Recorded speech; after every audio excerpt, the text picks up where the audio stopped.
La raison pour laquelle notre planète est surnommée la planète bleue est que l'eau recouvre 71% de sa surface. Ça, on le sait tous. Ce que peu de gens savent, c'est qu'à l'heure d'aujourd'hui, seulement 5% de l'océan a été exploré. Avec un tel pourcentage, on comprend vite qu'il existe encore des milliers de nouvelles espèces à découvrir. Depuis des siècles, les sirènes fascinent les humains. Beaucoup de livres, d'histoires et de films se sont inspirés de ces créatures. Mais sont-elles réellement imaginaires ? Au cours de l'histoire, certaines personnes ont affirmé avoir déjà vu une sirène. Même si la plupart de ces observations étaient des canulars, d'autres avaient un peu plus de crédibilité. Voici donc quelques cas d'observation de sirènes qui vont vous faire douter de leur existence.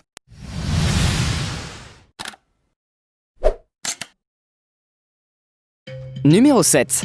Henry Hudson était un explorateur marin né en 1570 en Angleterre. Au cours de sa vie, il a entrepris de nombreuses expéditions, mais l'une d'entre elles a été particulièrement mystérieuse. En effet, en 1608, alors qu'il naviguait à bord du Hopewell, lui et son équipage affirment avoir vu un groupe de sirènes. Au début, il n'y avait qu'une seule sirène, mais ensuite plusieurs autres sirènes seraient apparues autour de leur bateau. Hudson les a décrits comme étant très grandes de taille, avec une peau très blanche et de longs cheveux noirs. Selon lui, elles possédaient également une queue de dauphin, avec la tache d'un maquereau. Numéro 6, la sirène de l'île de Maine. En juin 1967, sur un ferry qui passe proche de l'île de Maine, un témoin affirme avoir vu une créature étrange. Il s'agissait d'une femme blonde, torse nu et avec une queue de poisson. Sans attendre, le jeune homme prend cette photo qui sera plus tard publiée dans les journaux. Quelques semaines après, d'autres témoins affirment avoir vu cette même créature en train de manger un saumon cru. Les médias commencent à parler de l'affaire et certains hommes d'affaires proposent une récompense pour capturer la sirène. Finalement, elle ne sera jamais revue et retrouvée. Certains pensent qu'il s'agissait juste d'un stratagème pour attirer les touristes dans la région. Mais certains continuent de croire qu'il s'agissait d'une réelle sirène. Numéro 5, la sirène des dames.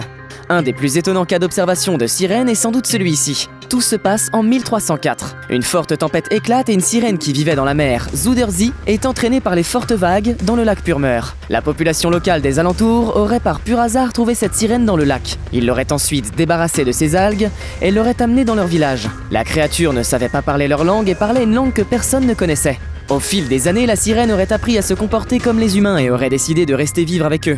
En 2014, une statue a été érigée en son nom. Certains pensent qu'il s'agissait d'une jeune femme tombée à l'eau après que son bateau se soit détruit pendant la tempête. Numéro 4, la sirène de l'île de Benbecula. Cette histoire est plutôt triste et c'est très mal terminé pour la sirène présumée. En 1830, sur l'île de Benbecula, une femme aperçoit une créature sur la plage. Sous le choc, elle appelle tout de suite ses amis et ces derniers essaient de la capturer. La sirène présumée essaie de s'éloigner du rivage, mais un jeune homme lui lance une pierre dans le dos et celle-ci disparaît sous les vagues après avoir hurlé de douleur. Quelques jours plus tard, le corps sans vie de la sirène échouait sur une autre plage pas très loin. Les habitants qui ont été interrogés par la presse font une description plutôt étrange de la créature. Ils disent qu'elle avait un corps de saumon, la corpulence d'un enfant de 4 ans et de très gros seins. D'après les témoignages, le corps de la sirène aurait été enterré dans un cimetière pas loin de la plage. Mais sa tombe n'a jamais été retrouvée. Numéro 3, les sirènes du Zimbabwe. En 2012, un barrage était en cours de construction au Zimbabwe, mais un événement est venu perturber les travaux. En effet, selon les habitants, des sirènes en colère seraient venues harceler les ouvriers pour empêcher la construction. Par la suite, les ouvriers ont décidé de tout arrêter et ont fui le chantier. Numéro 2, la sirène caïman.